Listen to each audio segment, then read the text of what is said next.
Hey, it's John, and welcome to the interview. Today, I'm joined by Lloyd Reeb, and Lloyd is the founding partner of the Halftime Institute, a global team that teaches, coaches, and connects successful men and women in pursuit of significance. Lloyd's also the author of From Success to Significance, When the Pursuit of Success Isn't Enough. We'll have both of those things linked up below this video. Check out the halftimeinstitute.org or Lloyd's book. You can simply go to Amazon, type in From Success to Significance to check out his work there. Today, we're going to talk a little bit about the work Lloyd does at the Halftime Institute. And this conversation will be really good for you, particularly if you have reached a point in your life, maybe you're towards the middle part of your life, where you feel this like yearning inside to use your skills and talents in a different way to make a bigger significance in your community and in the world. So if that's you, if you have any thoughts around that, this will be a great discussion for you. So Lloyd, thanks so much for stopping by from your home office. Oh, you're welcome. Yeah. And I think you're working at home too. So we've got flexibility. I was just saying, get out for a bike ride, get out for on the lake a little bit. Yeah. One of the benefits of moving from success to significance is you infuse more richness into every day. Absolutely. Yep. All the cool kids have a home office, I guess, right? So anyway, so tell us a little bit about your journey. Let's give the listeners a little bit about your background. I did go through your book, and it said that you'd grown up in Philadelphia, it sounds like. Tell us about your upbringing and what you heard about success when you were younger.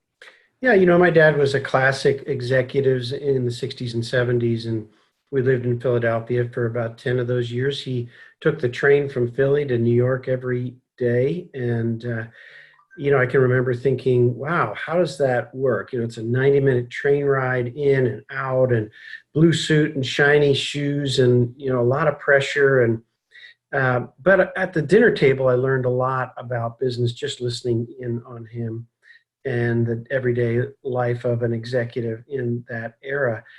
And I just fell in love with real estate from an early age. I thought, they're not making any more real estate. It made sense to me for some reason. So in my teens, I convinced my dad to help me buy a piece of land down near the Jersey Shore. And that kind of got under my skin, just the infectious idea that you could build whatever. There was unending potential in our country around creating beauty and creating beautiful spaces for people to live and work. And so I went from Philadelphia to McGill University in Montreal, met Linda. We've been married for 37 years now.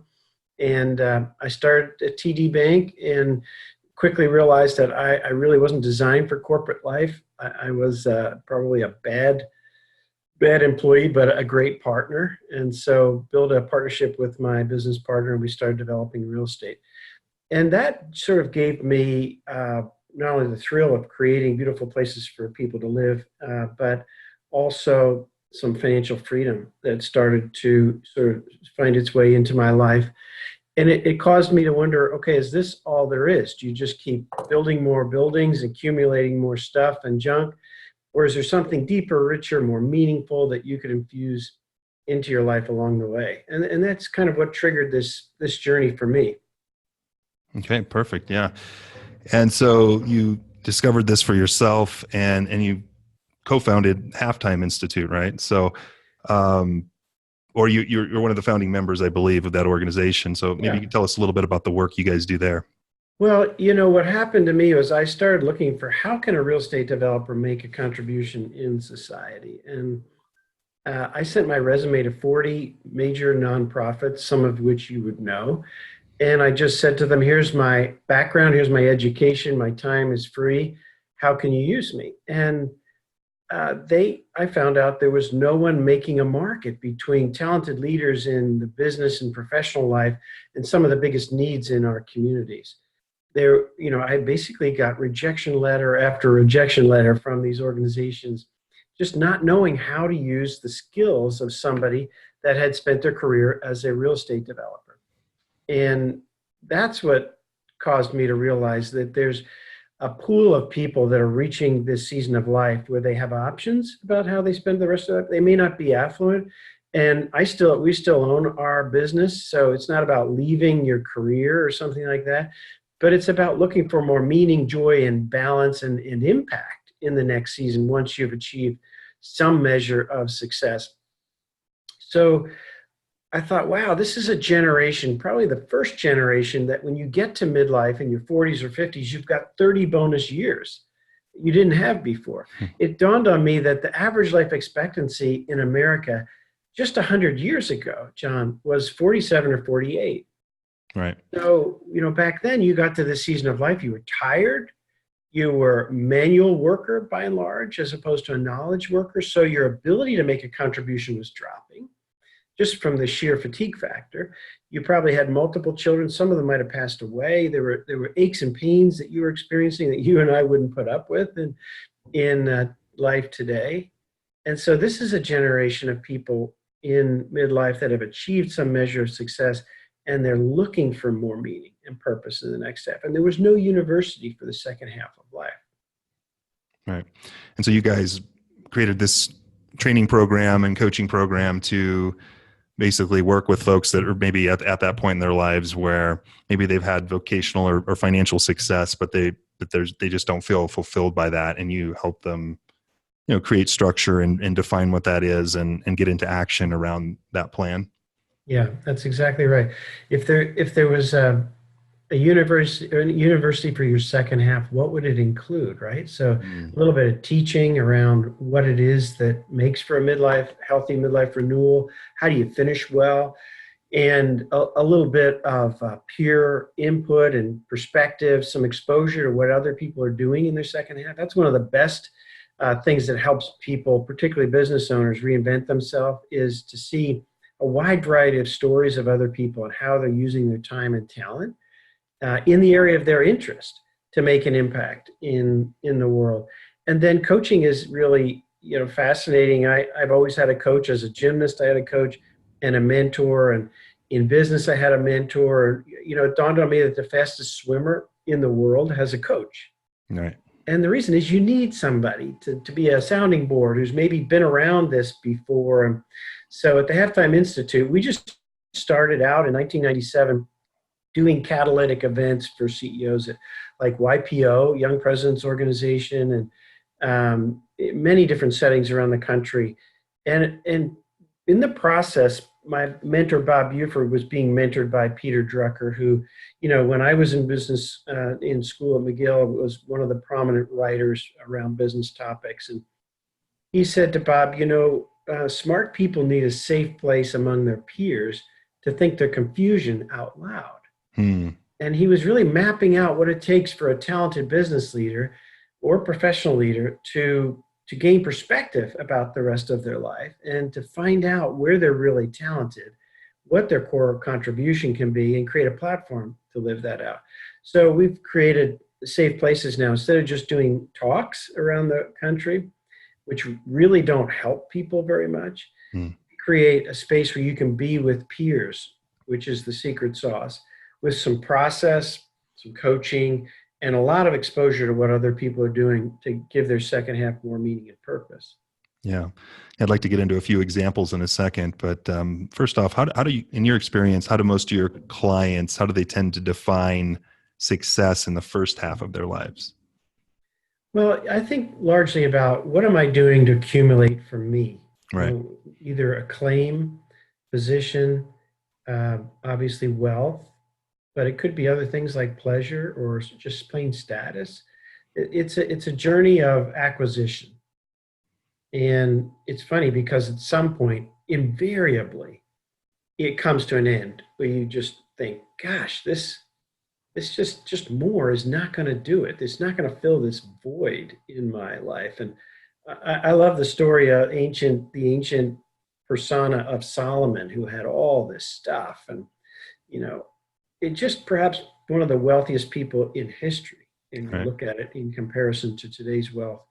And he came to the end of that and just said, it's all just like chasing after the wind. And I thought that's a good expression. It's the smoldering disconnect. I didn't have anywhere near the success of Solomon or, Warren Buffett or Bill Gates, but just enough to realize that dog doesn't hunt. That's not going to take me where I want to go. So you start to wonder, okay, so how do I define, success then? Right. So the typical money, status, me, very me-centric first half, kind of trying to climb the ladder to a point where there's security and all that kind of stuff, consistency. And then a lot of people hit that point and then they go, okay, like it's kind of like Maslow's hierarchy of needs, right? And like they get to a point where they have safety, significance, fairly good amount of abundance.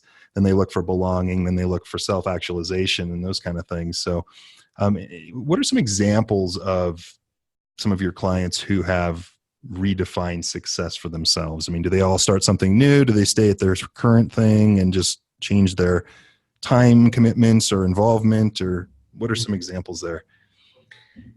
Well, all of those, that's the wonderful and freeing thing. I've spent 21 years now doing this and more than 15,000 hours coaching executives and business owners one-on-one.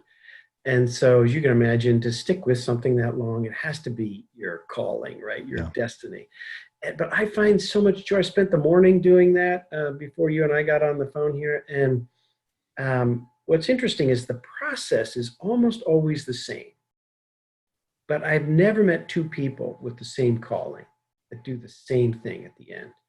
From someone who stays in a platform and uses it as a meaningful way to make a contribution to someone who leaves completely and does something totally different.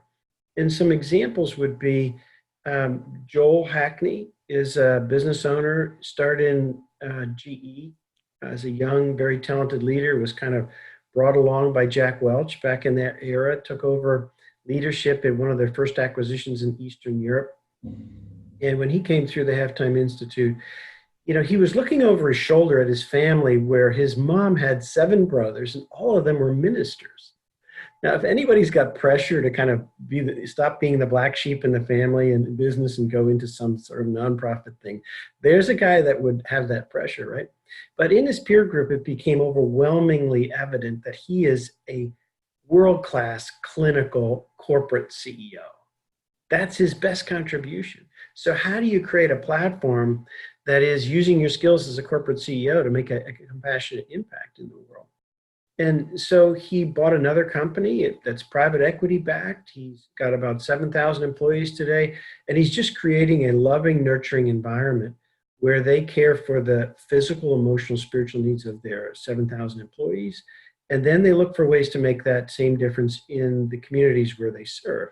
And they're a revenue cycle business for hospitals. So they have 3,000 hospitals around the country, and as they get more efficient, they're providing more efficient healthcare everywhere they go. And so if you were to look at his life, in every angle, it's about generosity.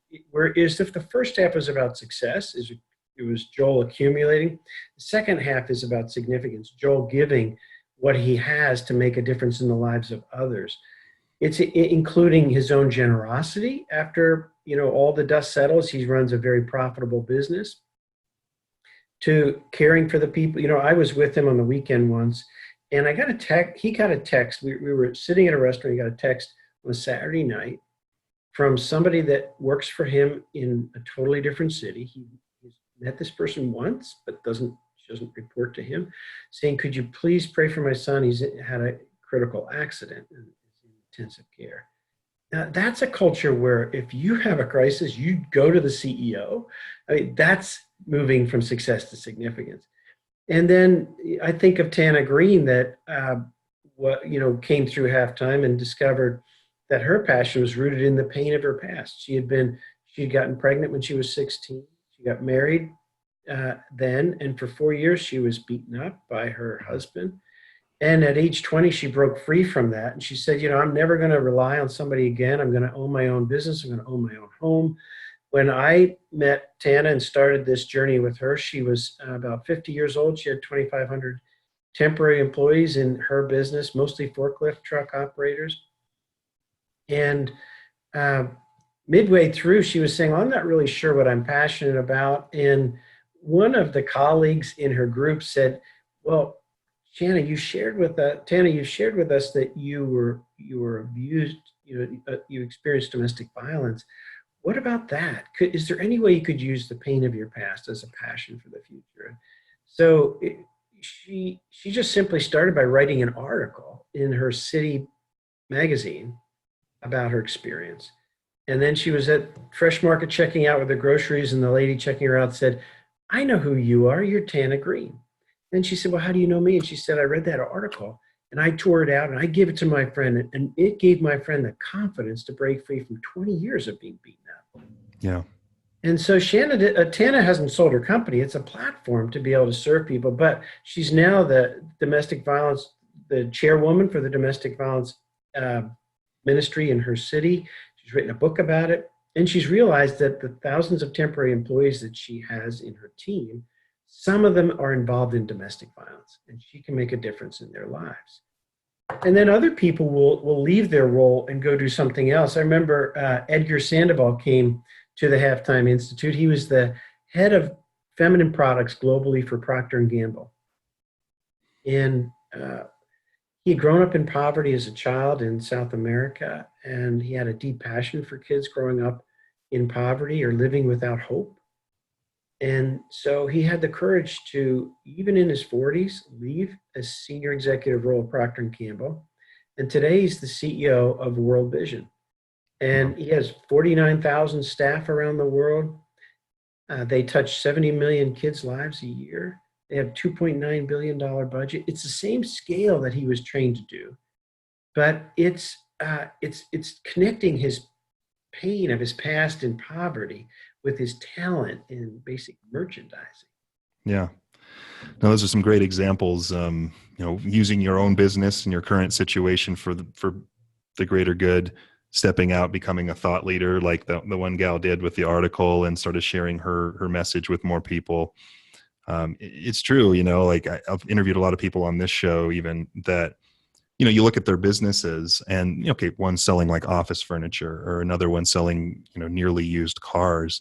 But the way they look at their businesses is almost like a personal development ripple effect through their employees and through the way that they engage with their communities and how they use their assets, their talents and their resources, beyond just selling a product to a consumer. So is a lot of it just reframing sort of how they look at things, or is that a big part of, I guess, the coaching? Yeah, a big piece of this journey is a change of heart, not a change of career. Right. You could change your career. You may be called to change your career if it doesn't fit you. If you're doing something where you're really not passionate or it doesn't fit your skills. But the biggest part is to change your heart. And you start that by thinking through long-term metrics for your life. You and I would never help a business build a strategy if they didn't have clear long-term metrics. Right. And yet many talented business and professional leaders are going through life with a whole sort of short-term goals, but no clear written down long-term metrics. Like if your life turned out perfectly, how would you know? Those kind of metrics. Once you get those framed up in your mind, then it starts to shape how you look at your work. What makes work meaningful? What's your best contribution? Right. What are some of the challenges, you mentioned some of them in your book, that people go through when they're making this transition from, I've gotten to this point in my career, but I want to do something different, or transition could be something completely new, could be, something within what they're currently doing. But I'm sure there's a number of challenges that come across from making that shift. What are some of those that you've seen? Well, one is just fear. Fear. Everybody around you seems like they're on this quest for more and more stuff. And then I did a session recently in Fort Worth with about 9 young CEOs. They were in their 30s, mid to late 30s. And I asked them, what are some of the challenges that happen to you, not in your business, but just in life? And they said, well, very often we come home and we're in trouble for something we never have heard of before. And I said, well, what do you mean? And they were saying, well, just the whole social media comparison thing, that some other couple were going on this trip, or they were in this club or did this boat thing. And they just said that just so much pressure to keep up with the Joneses that way. And that it's portraying life that's not sustainable. It's not actually realistic. And to step away, to choose to step out of that current of constant pressure to live up to some false expectation of what other families are doing around you takes courage. The other fear is that I might just fail. As a successful real estate developer, when I took my first projects on that were nonprofit driven, but that were compassionate driven, I was afraid, frankly, that I would just fall flat on my face. I mean, how did I know? And there was an embarrassment factor with that. The other big challenge is lack of clarity, just not knowing what to do. Where do you turn? I mean, you fall into a career and you kind of work your way up the food chain, and there's maybe a mentor in the company, or there's at least a career path, and you move your way along. It seems to make sense. You don't think much about the broader perspective on life. When the work week is done, you're tired, you come home, and then taking kids to soccer and dance practice, and maybe you do church on Sunday, there's football in the afternoon, and the next thing you know, you're on a plane to the next gig, right? When all of a sudden you look up midlife and you have some options, it's very confusing. And so there's a lack of clarity. A third challenge is that the most common mistake that talented business leaders make at midlife renewal is they work on the solution too quickly. And instead, John, this is more akin to archaeology than architecture. So it's really more about you. This is what was happening with Edgar Sandoval, that he went back into who he is. He's a great marketer, and he cares about poverty and kids living without hope or dying needlessly of some illness. And Tana just desperately wants to help people from experiencing domestic violence. And if you were to track through all the hundreds and thousands of stories, there's some burning issue in someone's heart that they care deeply about. And there's something they're extraordinarily good at. And there's a difference they want to make in the world. So if you put those three together, you end up with a personal mission statement that describes what you're great at, what you care about, and the difference you want to make in the world. That's where you gain the clarity to be focused and start to build a strategy.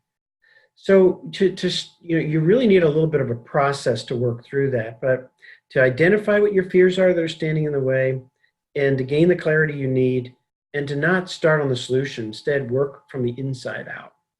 Right. Absolutely. And that's a good segue into some of the steps that someone might go through to start this sort of transition. In your book, I think you outlined 10 steps that people, you tend to take people through as they're sort of doing this, like you say, starting with their passions and some of their natural abilities and crafting that mission statement and those kind of things. So you want to maybe just kind of walk people listening through just a big picture overview of kind of what the steps would look like if you were working with you, or if you were helping someone create this new plan to serve others and help the world.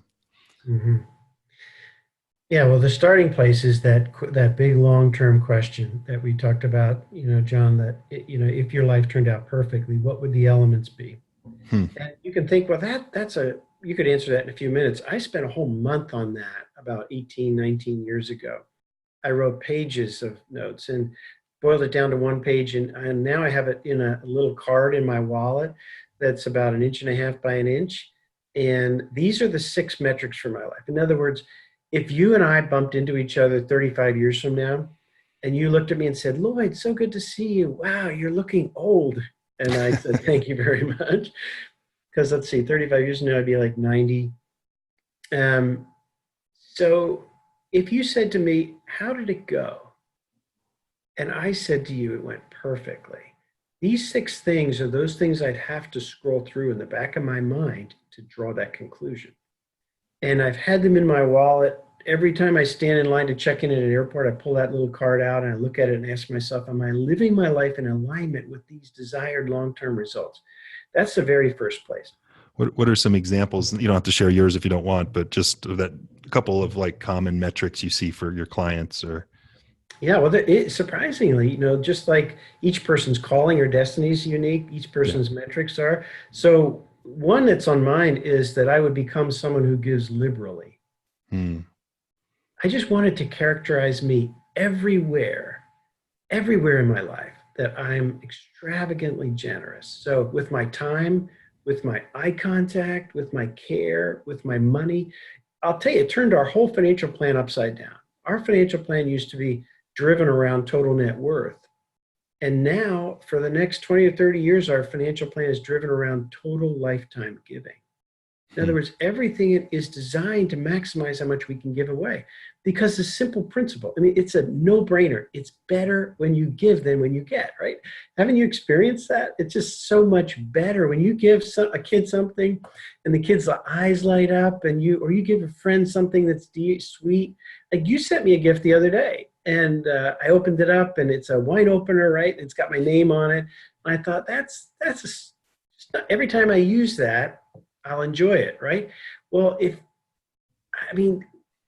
you probably get more joy out of that than if I gave you $50. Let's say it was $50. You spent $50 giving me a gift, and if I gave you the $50, it would come and go in a tank of gas, sure. right? So that's one example. Another one is to spend my life surrounded by beauty. Now that's because for me, I am nurtured on the inside by beauty. If I want to bring my best to you and to the people you serve, John, I got to be filled up on the inside. I got to be overflowing. And beauty is a contributor. So this space around me, I look out at the lake on one side, a tennis court on the other side. I have art around me. That piece of art I bought in Macedonia and that piece of art I bought in Siberia. See, that's a part of a strategy that's coming out of long-term metrics. And otherwise, you become tactics in search of a strategy. If you're just going through life just responding to career opportunities, you are at tactics in search of a strategy. If you get clear on long-term metrics and then build a strategy, then the tactics fall in place. So back to your question earlier, the 10 points. In a podcast, it's hard to go through 10 of anything, but when I do these kinds of shorter conversations, I would sum it up in 3 simple words. Is get clear, get free, and get going. And think about it in terms of an iterative process. Get clear about who you are and what your calling is, or your destiny, your purpose, your mission statement. Get free. In other words, cut out the low value stuff that you're committed to. That's just robbing you of the best stuff.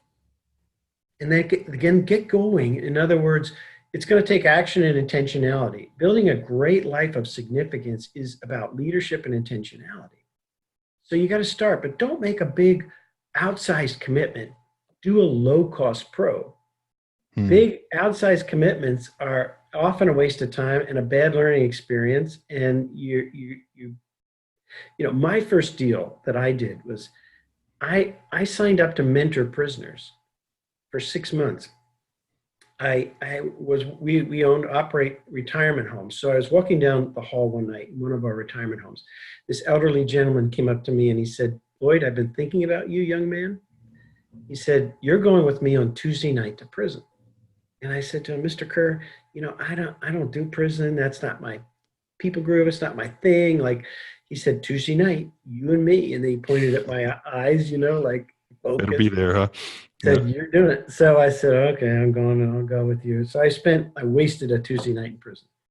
Well, I'll tell you, this guy was so powerful. It was the darkest, most despair-filled room I'd ever been in my life. 45 prisoners there.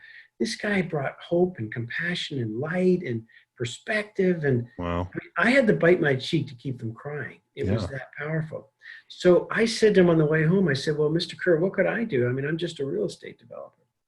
He said, "Lloyd, just take Thursday afternoons off. Come down here and mentor some of these prisoners."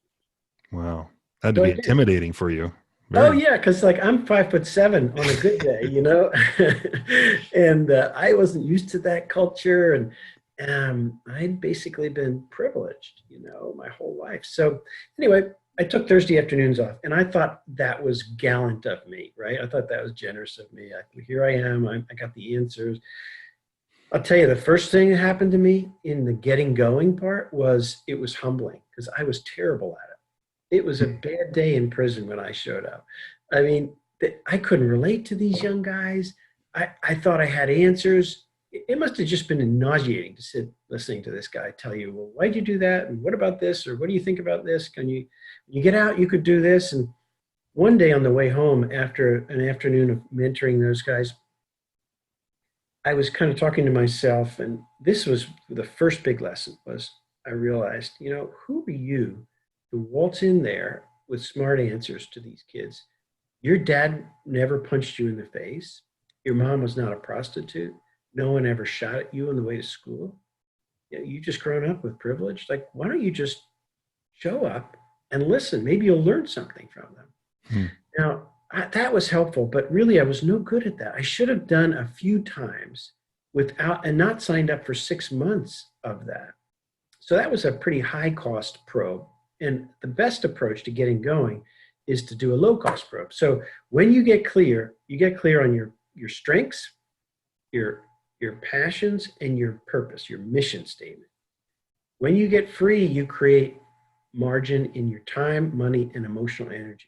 And when you get going, you figure out what organizations and what roles could you best contribute in, and you test it out slowly. So you can see how get clear, get free, get going is a simple mental model to start to make progress. And think of it even more specifically as get a little bit clear, get a little bit free, get a little bit going. One of the good things I did was I didn't sell my business and go join a prison ministry. I just took Thursday afternoons off. Right. And that's what I would do is block off a few hours and start something. Right. And I think that's a good mental framework, as you said, get clear on who you are, what your strengths are, what your mission would be, create some time and financial margin or buffers around your life so you can experiment, basically, right? You're advocating kind of micro experiments to kind of see where to go deeper at first, which is smart business, and it's smart for your life too, right? Yeah, so fail fast, right? Yeah, absolutely. So, well, what are I think we probably touched on some of these, but what are some of the mistakes people make along their transition? I mean, you mentioned a few in your book, but I'll let you elaborate. Yeah, so, well, one I already talked about is working on the solution too quickly, and this is classic problem for a guy that either is downsized from corporate America, sells his company, or retires, and they just start looking at opportunities. And what happens is if you don't have a clear mission statement, the more opportunities that you dump in the top of the funnel, the confusion goes up exponentially. That's right. And so you don't want to look at, this is what happens when people get on all these boards and they will say to you, I'm busier now than I was when I was working. And what happens is you get sloppy busy. And sloppy busy is when you just take on everything that comes your way, but you don't sense you have the focus and leverage that you used to have when you were really tight running a great company. And then the second thing, big common mistake, is trying to go on this journey alone. I made this mistake. I came home and I said to Linda, hey, I think if we live fairly simply, we can live on what we have the rest of our life and do whatever, God has for us. And our kids were 8, 6, and 3 at the time. So I was a little bit younger than you are, in my early mid-30s. And she said, well, how simple is simple? Was her first question. I had said, if we live simply. And then, this was really just all about me. And instead, when you start to look for more meaning and purpose in the next season of your life, you have the opportunity to include the people around you that you love. So you need to start to build a tribe. And your tribe might include, obviously, if you're married, your spouse. If you have kids that are like even over 10, you can include them in the thinking and the process, and they have great insight for you. And they need to be on your plan. Like if you're going to make a difference in the world, it's probably going to start at home, right? Yeah. And so if I got squeezed out of contributing at the home level because my business was too intense, then the first place to start is, what could I be doing at home to nurture these kids into the people that I would really love for them to be one day. And then friendships get squeezed out when you pursue success very often. And then you need your friends' input. So I built a personal board of directors. That is the best way to avoid going into a reinvention of yourself in isolation, is to have 2 or 3 people around you that are your advisors. They're friends, they bring different perspectives, and they'll tell you the truth. Yeah. Well, there's so many gold nuggets on that. And with what you just shared there, starting with your vision first, don't going alone, those kind of things. It's only like I do a lot of work with brands or individuals, especially online businesses. And I always look at it at 4 layers, and you start at the top layer. The first is your vision. Like, what do you see your life and business as? Then it's strategies, then tactics, then implementation. It's like, because if you, like you say, if you're a tactic chaser, you just end up in a circle, confusing yourself to death and not getting anywhere. Mm-hmm. Even if you start with strategies, sometimes the way I see them, if it doesn't fit your bigger vision, sometimes those strategies may work beautifully, but they take you in the wrong direction. So, Right. no, it's beautiful. So I appreciate that. Very nice mental framework for everyone listening to this. So let's switch to you, Lloyd, as we wrap this up. Like, what are you most proud of in your life so far? Mm-hmm. Well, one is I've been married for 37 years to the same woman, and she is really thriving. Mm-hmm. That's a big deal. I think marriage is a place where you help shape each other to be the best you can be. It's not a consumption business. Marriage, I don't think a long lasting, rich, fulfilling marriage is not one where I'm getting all my needs met as much as it's where I'm being a part of helping Linda be everything she can be. So that's the very first thing. And our kids are the best sounding board on that. They can tell when mom's thriving, and they give me feedback on that. My friends do as well. I think a second is nurturing kids that love each other, love others, love God, and it's not about them. They're serving in roles where they're great. My son is a very talented PhD in environmental engineering, and he does patent work at a big law firm. And I have a daughter that works for Water Mission in Charleston, bringing clean water, sanitation, and hygiene to poor people around the world. In our family, those are equal. It's not like one is super spiritual or super whatever, humanitarian. What Carter's doing is very meaningful work, and it fits in perfectly. And so I feel very thrilled about that. The third thing I would say is that I've had these years to set aside pursuing my net worth to serve people with an open hand that want to contribute in our world. And I have books every year. I keep something called a book of days, John. I keep an artifact where I saw I was able to be a blessing in someone's life every day.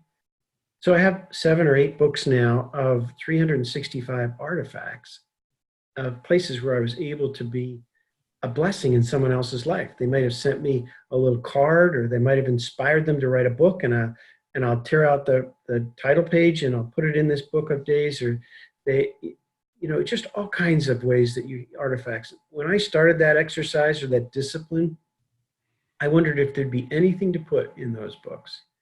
And now I realize that when you're just take the talents you've been given and offer them back to people around you, it grows and it builds on itself. And so that's really the biggest, if my number were up tomorrow and this was my last day on this planet, then I'd be most proud of those 3 ways that I've been able to contribute.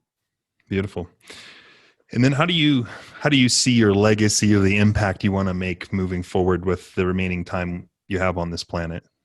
Yeah, so if it's true that people need help moving from success to significance, finding and pursuing the second half, and if it's true that the most creative and productive years of your life can be between 50 and 75, then I want to create a movement around the world of people who do what I do and organizations that do what the Halftime Institute does to help those people. So, for example, we started Halftime in Singapore, and today there are 500 alumni in the city of Singapore alone. I was just in St. Petersburg a few months ago, and we have great leader and a process just like the Halftime Institute that we do in the U.S. here. And so there'll be dozens and dozens of talented leaders in St. Petersburg that find their calling and live it out.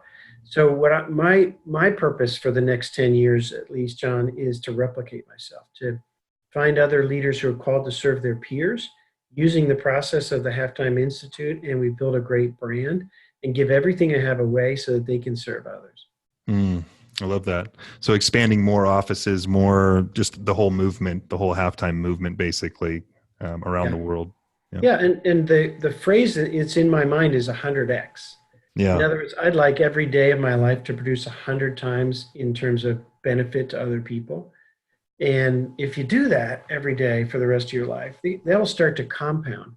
So, for example, there's a guy that I'm coaching right now who is a large home builder. He's built a home builder training academy, and he's training about 1,000 young people a year to have a living wage in construction rather than get in a whole lot of debt going to college if it doesn't fit them.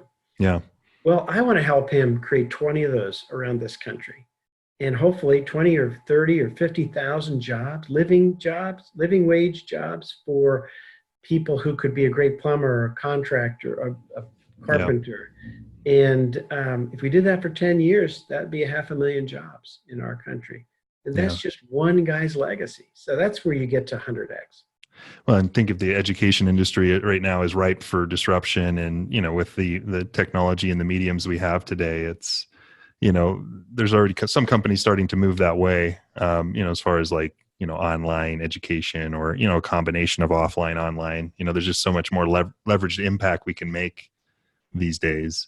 Absolutely. So awesome. Well, Lloyd, any final words before we wrap this up? Anything we missed or didn't talk about, or any messages you'd like to leave people that are still listening to us here? Yeah. So I would say that, the first question that you want to ask yourself is, do I want to build a great second half?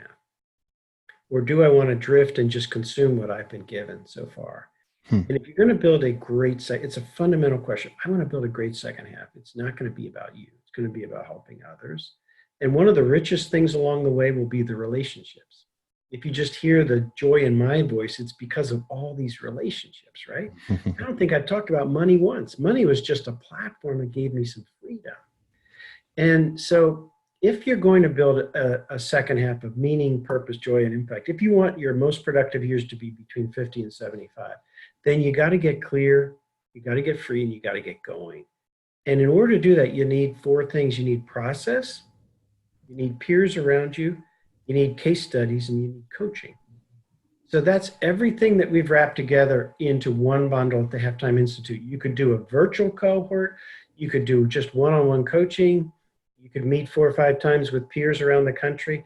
But all of those options, range in price and commitment, but they all include 4 things: process, to decouple all these issues and solve them independently, put them back together into a plan; peers, case studies, and coaching. And those 4 things mean that it's highly likely you'll find the next best season is ahead. Absolutely. Yeah, I gotta write those down too. Those are good. And that's the halftimeinstitute.org, correct? That's it. Yeah. Halftime Institute. We can help people. We'd love to. halftimeinstitute.org. We'll link that up below this video. And your book is From Success to Significance: When the Pursuit of Success Isn't Enough. And they can get that on Amazon. Absolutely. I don't know if you have a personal site you use as well, Lloyd, or is that just Amazon? Halftime.org is the best place for everything. Got it. All right. We'll leave it at that then. So awesome, Lloyd. Well, thanks so much for spending some time with me and walking people through the process and sharing some really good insights, particularly on, the importance of not seeking solutions too early. I think we all tend to want to jump into that without taking inventory. I think that's a gold nugget for sure. So anyway, thanks so much. And John, for you, the best part is about to start in 6 weeks. When that boy is born. Baby boy's on the way. Baby Logan's coming in. Baby number 1. So don't let this fun career take over and rob you of what he needs.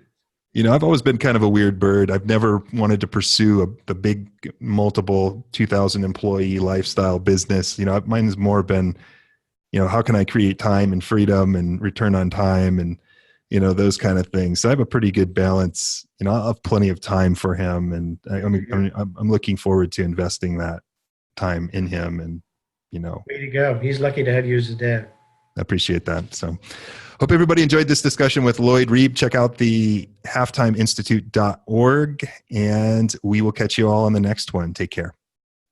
See you, John.